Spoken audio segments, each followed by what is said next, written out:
50, Gênesis capítulo 50, aleluia, Gênesis 50, a partir do versículo 15, glória a Deus.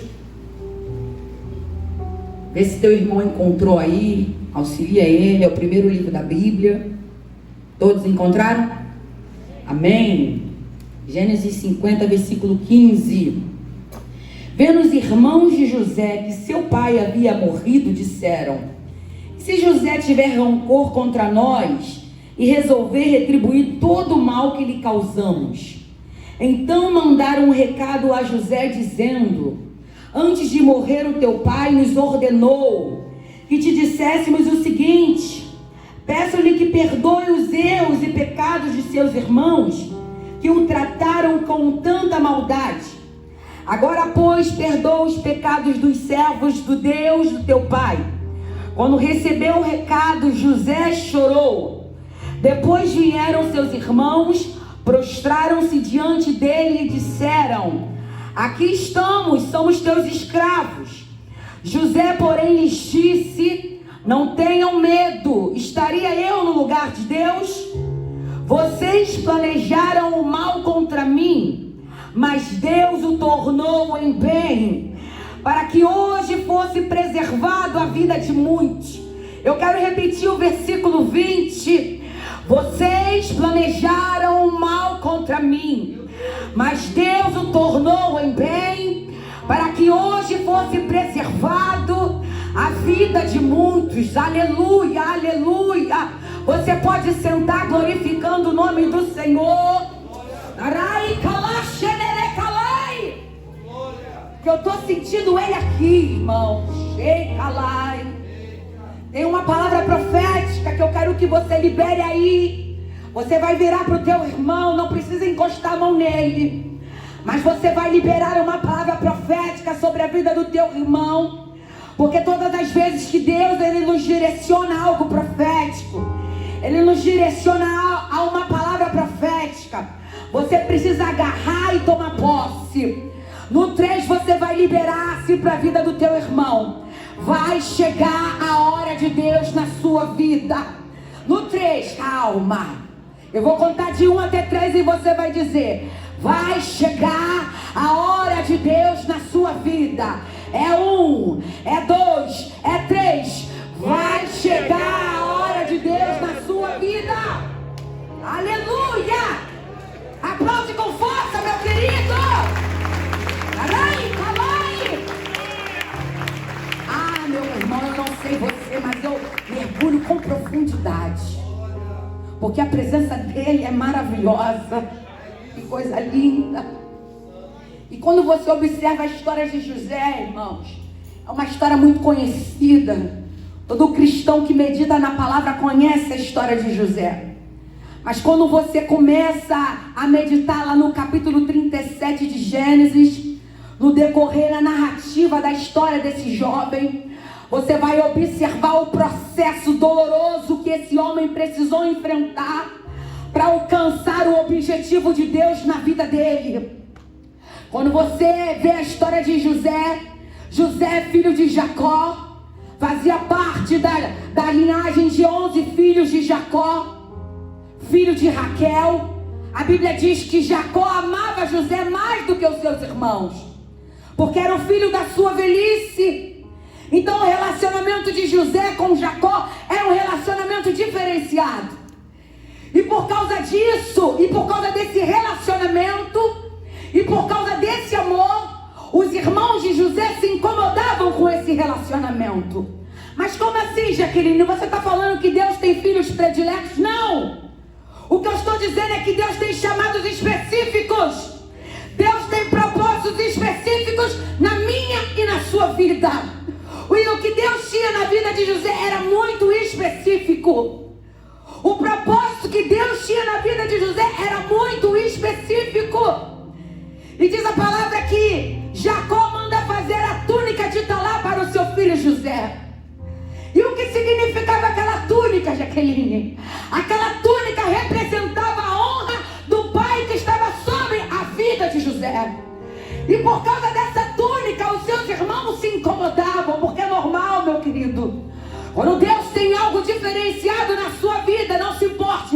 vão se incomodar. Quando Deus ele coloca a túnica sobre a sua vida, não se importe, muitos vão se incomodar, pastor. Quando Deus te dá algo específico, quando Deus ele derrama sobre a tua vida um óleo diferenciado, quando Deus ele derrama a presença dele sobre a sua vida, nem todos vão entender. Arai! E diz a Bíblia que José ele sonha, porque José era um homem sonhador. José, já na sua juventude, Deus revela para José o que iria acontecer com ele. Porque uma coisa é um sonho humano e outra coisa é um sonho de Deus. E o que José tinha não era invenções humanas, não era visões humanas, mas o que José teve foi uma revelação em sonho do que Deus tinha para realizar através da sua vida. E o primeiro sonho vai dizer que José estava em um campo e o seu feixe se colocava de pé e os outros 11 feixes se inclinavam diante de José. E José ele vai compartilhar com os seus irmãos. Alguns teólogos afirmam que José era arrogante, presunçoso em querer compartilhar aquilo que Deus tinha para a sua vida. Mas enquanto eu estudava e meditava nessa palavra, o Senhor falou algo totalmente diferente ao meu coração. O Senhor falava, não era arrogância, não era presunção, mas o que José tinha era uma inocência, uma ingenuidade de querer compartilhar aquilo que Deus tinha na vida dele. José se precipitou em compartilhar aquilo que não era para compartilhar, porque tem coisas que não é para você compartilhar, tem coisas que Deus vai te mostrar que não é para você compartilhar. Sabe por quê? Porque nem todos vão alcançar. E quando José ele compartilha aquele sonho com os seus irmãos, eles não entendem. Mas como assim, José? Observe que os invejosos discerniram o que Deus tinha na vida de José. Porque a Bíblia é clara em dizer que eles tinham inveja de José. Eles odiavam José. Eles não conseguiam viver de maneira pacífica com o seu irmão. E eles viram para José e dizem assim: por acaso você está dizendo que você vai governar sobre nós? E a Bíblia diz que ele tem um segundo sonho. Que coisa linda. E no segundo sonho ele vê o sol e a lua e mais 11 estrelas que se inclinavam mais uma vez diante dele. E quando Jacó ele ouve a revelação desse sonho, José contando esse sonho, Jacó ele interpela ali José e diz: como assim? Você está querendo dizer que você vai governar sobre eu, sua mãe e seus irmãos? Mas o que me chama a atenção é que quando Jacó ele ouve, ele até questiona, mas ele guarda. A Bíblia diz que ele guarda dentro do coração aquilo que José estava falando. Sabe por quê? Porque Jacó já não era mais aquele enganador. Jacó agora era Israel, como foi mencionado aqui no domingo. E certamente Deus já havia revelado: ei Jacó, tenho eu algo específico na vida de José. Ei Jacó, tenho eu algo na vida do teu filho.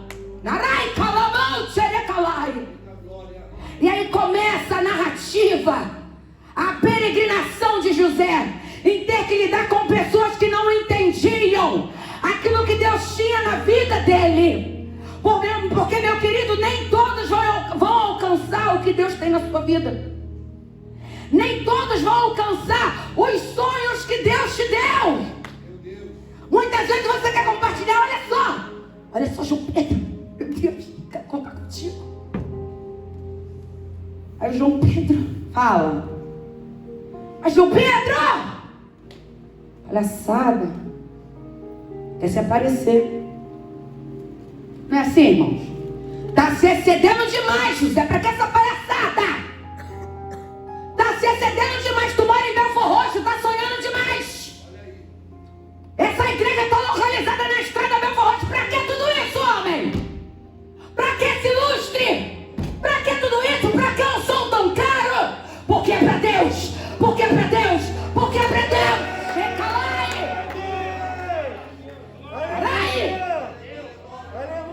E o que o incrédulo e o invejoso não entende, que quando é de Deus é o melhor na terra. Arai, calamão, xerecalai. Deixa quem quiser falar que você quer se exceder. Deixa quem quiser falar que você quer cantar o melhor louvor. Deixa quem quiser falar. Porque vão falar, meu querido. Por um tempo eu me preocupei. Mas, Senhor, estão falando. Aí por um período você deixa de sonhar porque estão falando. Você deixa de acreditar porque estão te criticando. Você deixa de planejar porque as pessoas estão te condenando. Você deixa de acreditar porque as pessoas já não querem mais ter um relacionamento pacífico com você. Porque é isso que a Bíblia diz. Eles não tinham um relacionamento pacífico com o próprio irmão. Homens que maquinavam o mal. E um belo dia Jacó vira para José e diz: vai lá até Siquém e manda notícia dos seus irmãos. Porque há quem diga que José era fofoqueiro. Mas sabe o que o Senhor ministrou ao meu coração, meu querido? A má fama, ela percorre por si só. Quem tem má fama, pastor, percorre por si só. Tu não precisa se preocupar, porque quem é mau caráter, uma hora ou menos hora vai mostrar quem é. Eles estavam preocupados. José é fofoqueiro. Mas na primeira oportunidade que eles tiveram, eles mostraram quem eles eram de verdade e maquinaram mal contra o próprio irmão. Chega-se quem? José não encontra com seus irmãos, encontra com um viajante. E aquele homem diz: olha, eles não estão aqui, foram para o Datã. E José vai até o local onde os irmãos se encontravam. E vai dizer a Bíblia que quando eles avistam José de longe, meu Deus, eles começam a maquinar. O que nós vamos fazer para matar esse sonhador?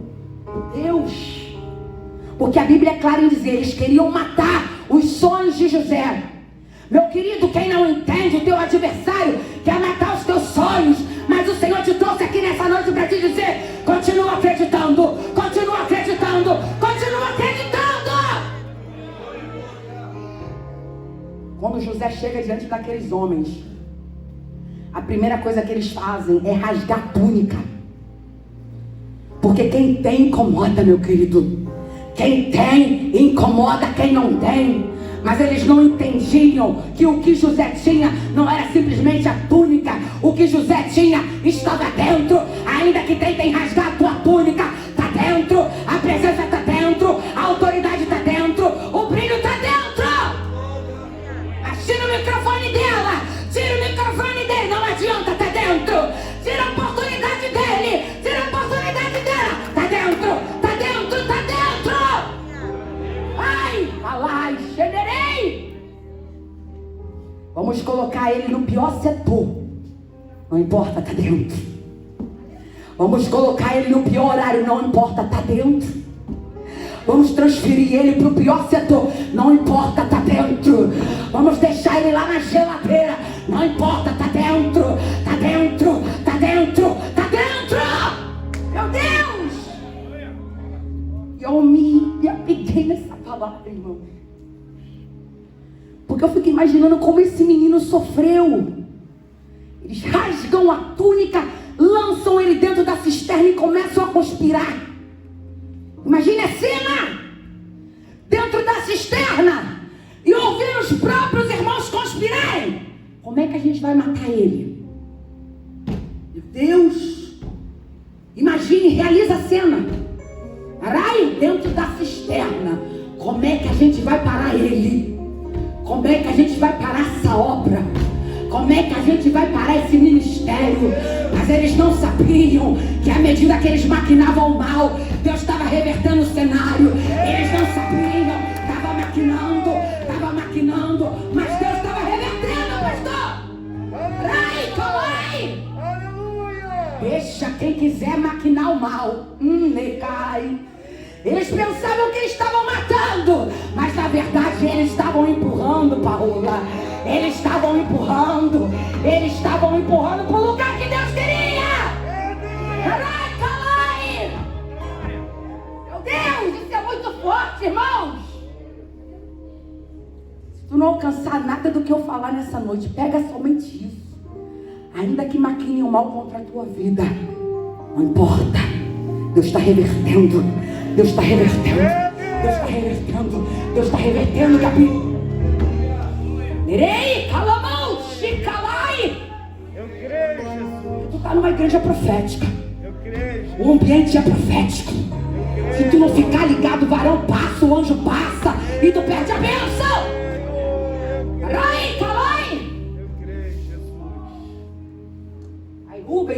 em vez de se posicionar como primogênito, eu não vou matar não. O que papai vai pensar? Papai vai sofrer. Porque o omisso é assim. Ele até mostra que quer ajudar, mas não toma nenhuma atitude para resolver o problema. Ah, vamos matar não. Papai vai ficar muito triste. Mas o que Rubem faz? Se retira. E quando ele volta, Judá, juntamente com os seus outros irmãos, já tinham vendido José para a caravana dos ismaelitas por 20 moedas de prata, 20 ciclos de prata, um valor totalmente irrisório. Um escravo era vendido por no mínimo 30 moedas de prata. José foi vendido um valor totalmente inferior ao valor de um verdadeiro escravo. Mas eles não sabiam que quando Deus tem um propósito não adianta. Pode jogar onde quiser, pode jogar em terra estrangeira, pode fazer o que for, mas quando Deus tem um propósito, Deus vai te honrar na terra, meu querido. Quando Deus tem um propósito na tua vida, não adianta. E quando ele chega lá na terra do Egito, uma terra estrangeira, meu querido, um povo pagão, ele é vendido para o chefe da guarda de Faraó, é vendido para Potifar. Quando ele chega na casa de Potifar, a Bíblia vai dizer que Deus era com ele. Meu Deus! Deus era com José. E quando Potifar observa, os negócios aqui de casa estão diferentes, está prosperando. Porque, meu querido, quando o crente chega no ambiente, não adianta. Não adianta. Quando o crente chega no ambiente, meu querido, aquilo que está retido, as coisas começam a ser liberadas. Porque quando Deus está na vida do crente, não adianta. E ali aquele homem entrega a direção da casa, como assim, um escravo. Potifar viu que tinha alguma coisa diferente na vida de José. Está entendendo o cenário? Por onde ele passava, as pessoas contemplavam. Tem alguma coisa diferente desse menino. Tem uma coisa diferente nessa mulher. Ela fala diferente, Diácono Luiz. Esse pessoal é diferente, Pastor Carlos. Eles são diferentes. Mas só que Satanás, ele não brinca de ser Satanás. E ele vai tentar fazer de tudo para querer te paralisar. Ele vai querer fazer de tudo para roubar os sonhos que Deus te entregou. E o que acontece? Flávio José, o historiador, vai dizer que a mulher de Potifar, isso é história, ela espera em um dia festivo e simula uma doença, simula estar enferma, para que naquele dia ela pudesse se insinuar para José. Porque a Bíblia diz que José, ele era um homem formoso, ele tinha boa aparência. Mas só que a mulher de Potifar não sabia que aquele homem não era simplesmente alguém de boa aparência, mas ela não sabia que aquele homem era um homem de Deus. Era um homem que tinha sido vendido, mas era um homem que tinha compromisso com Deus. E aquela mulher se insinua. Flávio José vai dizer que a mulher de Potifar achou que a condição desfavorável iria reduzir o caráter de José. Mas só que quem tem caráter, meu querido, seja um ambiente favorável, seja um ambiente de adversidade, quem tem caráter, quem tem compromisso, não vai se corromper. E o que José faz? Ele diz: iria eu pecar contra o meu senhor? Ele está falando do senhor dele, Potifar. Iria eu pecar contra o meu Deus? Xerecalaxanarai. Ou seja, ela havia passado por toda uma trajetória de sofrimento, vendido, mas ainda estava falando de Deus. Mas como assim? Aí eu entendi por que a túnica foi para ele e não foi para Judá.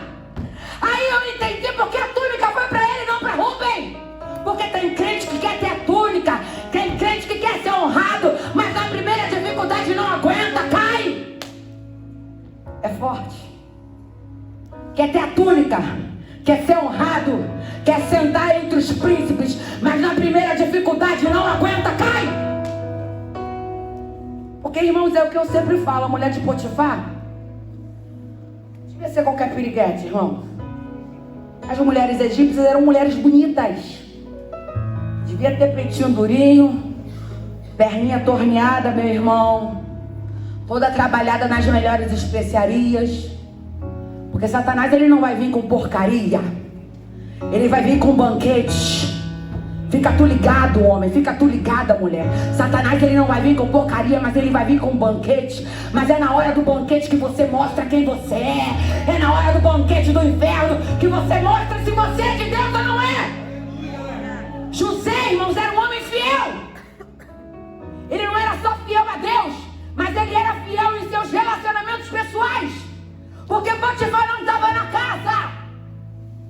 Eu li essa semana uma frase: Deus não está preocupado com o seu comportamento dentro da igreja. Deus está preocupado com como você se comporta no secreto. Bem forte. Porque aqui todo mundo marcha com o varão, todo mundo dá glória, sapateia. Mas Deus está preocupado lá dentro da tua empresa. Como é que é o teu comportamento? Deus está preocupado lá na tua vizinhança. Como é que é o teu comportamento? Deus está preocupado quando teus amigos te ligam: e aí, vão para a noitada? Qual é o teu comportamento? Deus está preocupado, jovem, quando você começa a beijar, o corpo começa a se esquentar. Qual é o teu comportamento? É forte! Porque aqui todo mundo é crente. José foi com um X de estuprador para a cadeia. Forte. Porque o estupro, ele não se caracteriza simplesmente com a penetração. O estupro, ele se caracteriza com o constrangimento da vítima. Ou seja, o que a mulher de Potifar estava dizendo? Ele me constrangeu, ele estava me assediando. Então ele preferiu ir com um X de estuprador para a cadeia, pastor. Mas não se corrompeu, não se vendeu. Deixa quem quiser te caluniar, deixa quem quiser te acusar, não interessa. Permaneça-se íntegro, permaneça-se íntegro. Ele chega na prisão, irmãos, que coisa linda. O carcereiro se depara com aquele jovem. A essa altura já havia se passado 11 anos. José é vendido com 17 anos. Após 11 anos ele é lançado na prisão, no cárcere, acusado de estupro, porque foi isso que a mulher de Potifar fez. Ela o acusou de assédio, de estupro. E quando José ele chega no cárcere, o carcereiro, Flávio José vai dizer que o carcereiro foi tocado com a majestade que estampava a face de José. Não adianta, meu querido. Meu Deus, isso é forte. Lançaram na cisterna, não adiantou nada. Meu Deus. Venderam, jogaram lá na casa de Potifar. Deus honrou também. Chegou na prisão. Meu Deus, esse homem é diferente. Tem postura de majestade, tem postura de governo. Meu querido, eu quero te encorajar nessa noite. Começa a te comportar diferente. Começa a te comportar diferente. Começa a se comportar diferente. Shine! Mas está largado.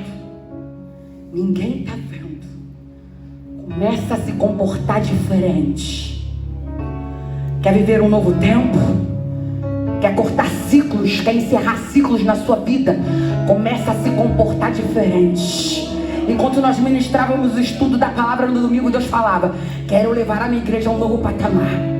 Aí a pastora Denise falou que visão ou sonho, não me lembro. Deus quer levar a igreja a um novo degrau, não foi? Deus está falando, Deus quer te levar num novo patamar. Mas para viver novo patamar, você tem que se comportar diferente. Você tem que se comportar diferente.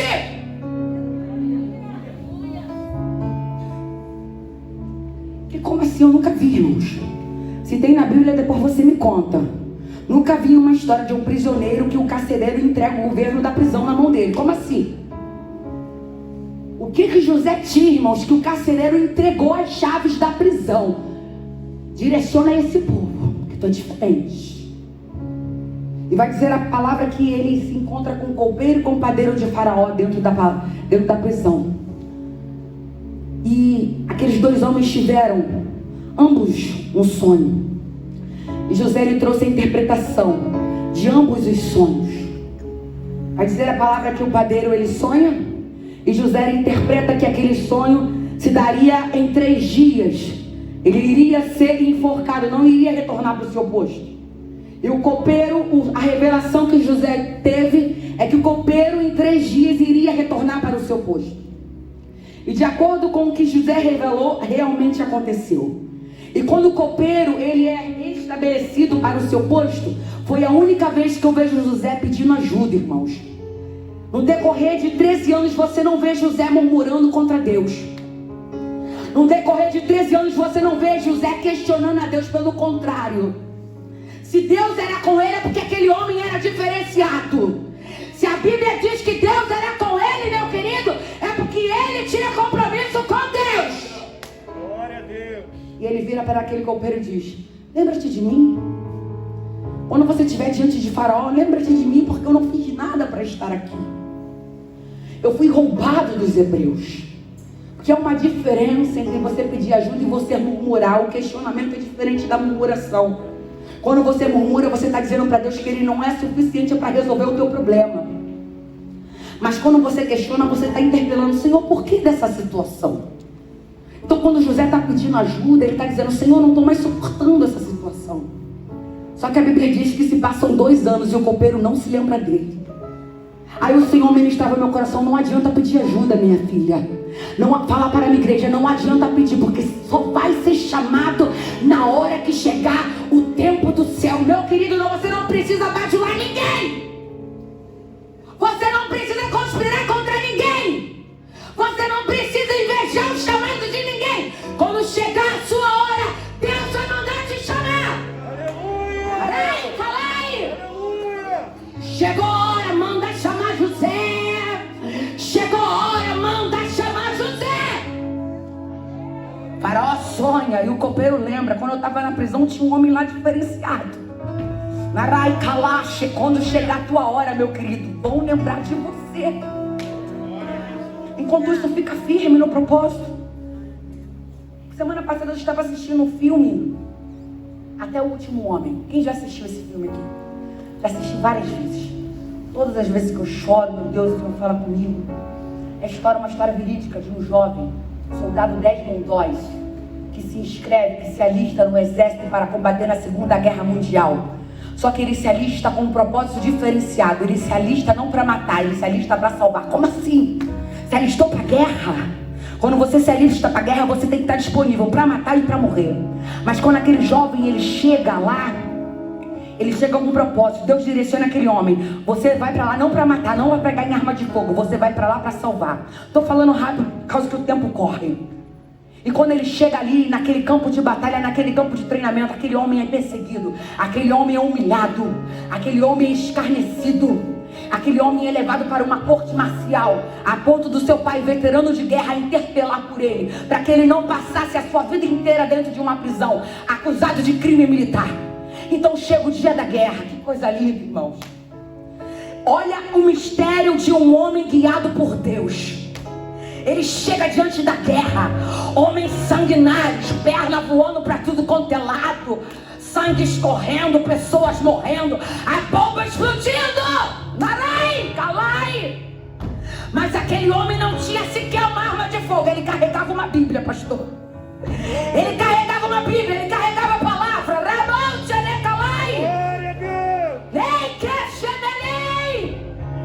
Naquela única noite, muitos homens morreram. O capitão da guarda mandou, o capitão da infantaria mandou o povo recuar, porque o inimigo era feroz. Mas Doss não desceu. Ele precisava cumprir o propósito. Ele precisava salvar as vidas. E ele falou assim: Senhor, não estou entendendo. Por que o Senhor me colocou aqui? Eu preciso ouvir a sua voz. Então quando ele fala aquilo, ele começa a ouvir a voz de Deus. E ele começa a salvar os mutilados. Homens sem pernas, mutilados. E ele ia descendo com uma corda, e as mãos dele feridas. E ele não desistia. Ele falava: Senhor, só mais um homem. Só mais um homem. Só mais um homem. Calai, calai. Entende por que você não pode desistir? E naquela noite, irmãos, sem uma arma de fogo, ele salvou cerca de 70 a 100 homens. Aleluia! Descendo com uma corda. E no segundo dia de guerra, o capitão virou para ele e falou assim: me perdoe, porque eu não entendi qual era o seu propósito. Esses homens agora não querem subir ao cume da guerra sem que você vá. Sabe o que é isso? É as pessoas reconhecerem. É as pessoas reconhecerem que Deus é na sua vida. E eles pediram assim: ore para que a gente suba. Meu Deus. O mesmo povo que zombou, o mesmo povo que escarneceu, ora pra gente subir, ora pra gente subir, ora pra gente subir. Narai, homem ora e eles sobem e eles vencem a batalha. Foi assim na vida de José. Faraó mandou chamar José. E quando José chega, se apresenta diante daquele homem, irmãos, não havia soberba, não havia arrogância. Quando o faraó compartilha o seu sonho, 7 vagas gordas, 7 vagas magras, 7 espigas de milho fartas e 7 espigas mirradas, José traz a interpretação: 7 anos de fartura, 7 anos de fome. Coloca aí um homem que sabe administrar. Quando o faraó vê aquilo, antes de revelar, o que José fala? Faraó diz: estou sabendo que você interpreta sonhos, que você tem esse poder de interpretações. Olha aqui que aquele homem disse: quem sou eu?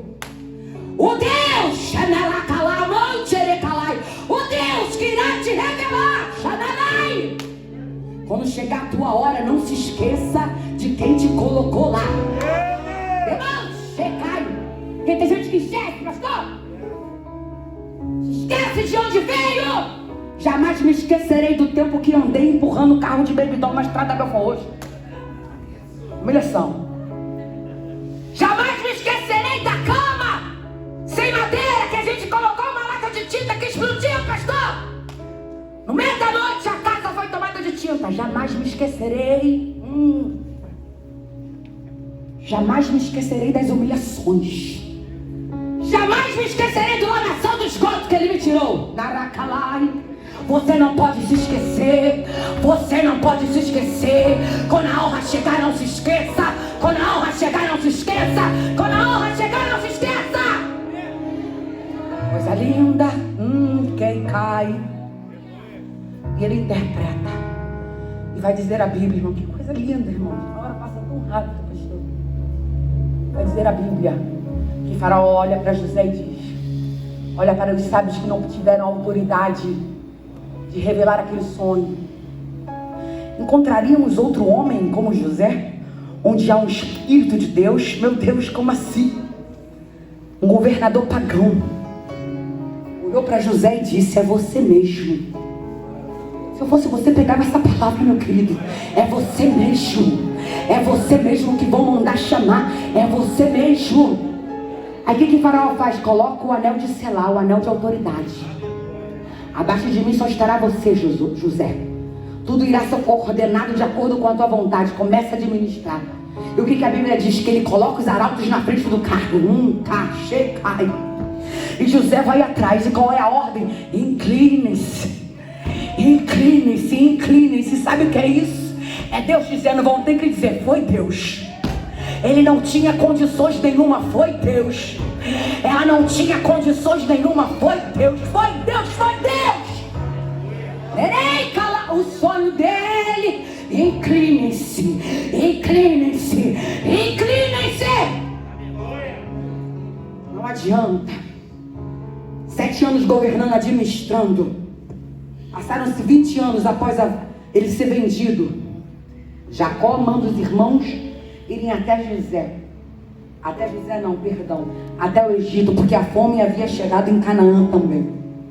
E quando os irmãos chegam diante de José, eles não reconhecem José, mas José de imediato reconhece os irmãos. Por um instante José é tomado pela tristeza, pela ira, porque o fato, você perdoa, mas você não esquece, irmãos. Mas a diferença é como você se porta, porque quem perdoa de verdade, quem entende que Deus está mudando a rota, quem entende que Deus está no controle, não se vinga. Quem entende que Deus está no controle, não paga com a mesma moeda. Está entendendo? Quem entende que Deus está mudando a rota, não paga, não retribui a ingratidão das pessoas. Por um tempo ele tenta ali, mas aí o que ele faz? Ele começa a indagar porque ele quer saber de Benjamim, de Jacó. E ele simula ali algo e pede para que coloque Simeão. Deixa Simeão preso, para que eles retornem e voltem com Benjamim. Aí eles chegam, Jacó se lamuria, fica triste, enfim, para reduzir a história. Retornam com Benjamim. Aí José maquina mais uma vez, manda colocar a taça. E aí Judá começa a interceder, porque sabia que Jacó não iria suportar mais uma perda.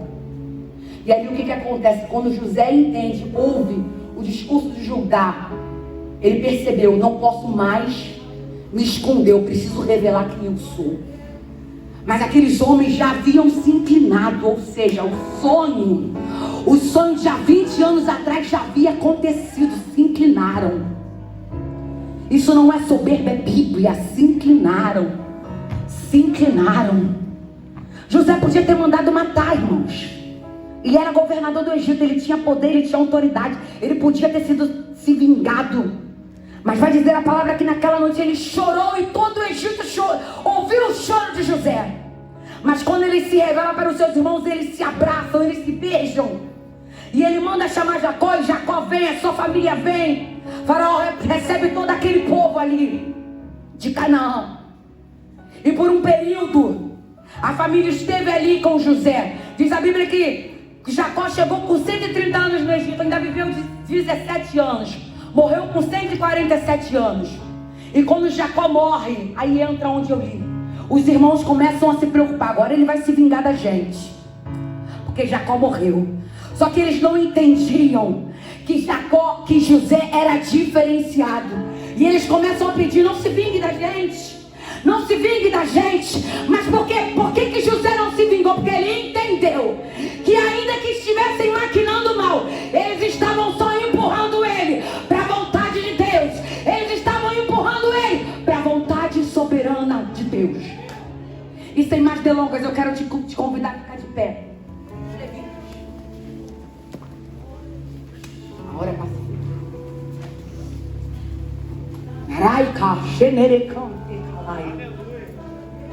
O senhor me dá 5 minutos, pastor? Quem sabe que Deus tem propósito, quem sabe que Deus tem sonho, não vai retroceder, não retrocede. Mas chega um momento na minha e na sua vida que a gente se cansa. A calúnia, a adversidade, a falta de compreensão. E José entendia que era necessário a hora de Deus chegar na vida dele. E enquanto eu orava, o Senhor falava no meu coração: vou eu fazer uma reviravolta. Vou eu fazer uma reviravolta. Haverá uma reviravolta. Haverá uma súbita reviravolta. Mas como assim? Estava caído, se levantou. Estava caído, se levantou. Estava no pior setor. Deus honrou. Porque chegou a hora de Deus. E se você entende, o convite é específico, irmãos.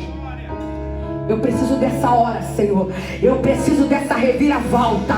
Não importa em que período que você esteja, seja na cisterna, seja na prisão, seja na calúnia, eu não sei. Mas se você precisa dessa reviravolta, vem aqui na frente, porque nós vamos orar pela sua vida. Eu preciso de uma reviravolta. Naracalai, a palavra é específica, falou. Eu preciso de uma reviravolta. Do jeito que está, não dá mais. Xerecalai. Erequexerecalai. Você que entende que a honra é dele. Você que entende que você não pode fazer nada. Ramão xerecalai.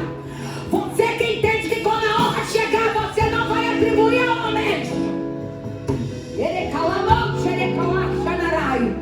Equexenerequerei. Eu preciso dessa reviravolta. Eu preciso dessa reviravolta. Vocês planejaram mal contra mim, mas Deus o tornou em bem. Caracalai. Você que precisa que Deus transforme o mal em bem.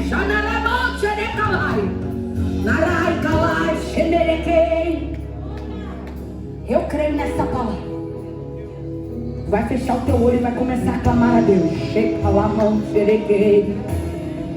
Você vai fechar o teu olho e vai começar a clamar a Deus. Você vai fechar o teu olho e vai começar a clamar a Deus. Ei, Xanarai, porque o convite é específico. Checa! O convite é específico. Deus está fazendo uma reviravolta. Ministra, Deus está fazendo uma reviravolta.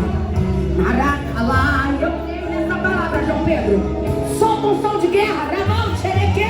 De reviravolta do céu. Levanta, tem que estar ligado.